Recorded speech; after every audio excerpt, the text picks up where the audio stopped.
cơ sư bên Razang Yesu Christu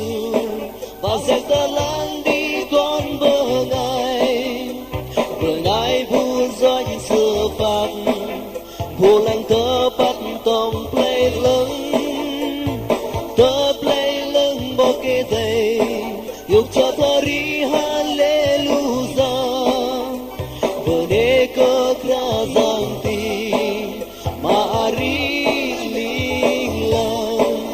ning moin đi con bơ ngai cô thân bất anap sư lờ bờ ngai ôn tơ trong giấc ra giang quay bỏ lầm chớ ngâu ra giang Yesu Christu và sẽ tơ lan đi con bờ ngai bu giấc sư phật vô lần tơ bắt tông play lưng bồ kỳ thầy yêu cho thari hallelujah bờ đê cơ kra giang ti maari linh lang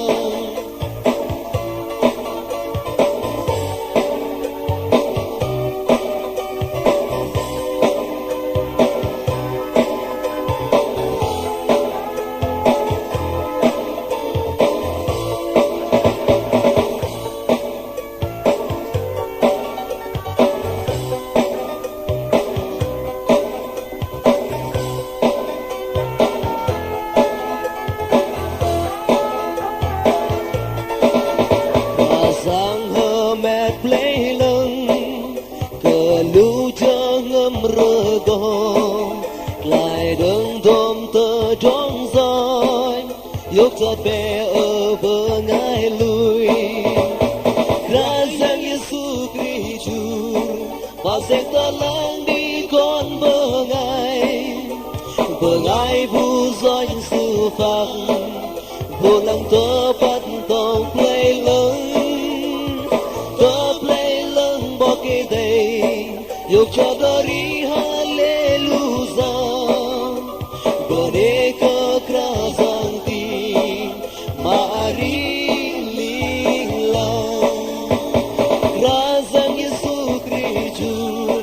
và sẽ ta lang đi con bờ ngài bu do những sự phạt vô lăng tơ bắt tông play lưng bồ kê thầy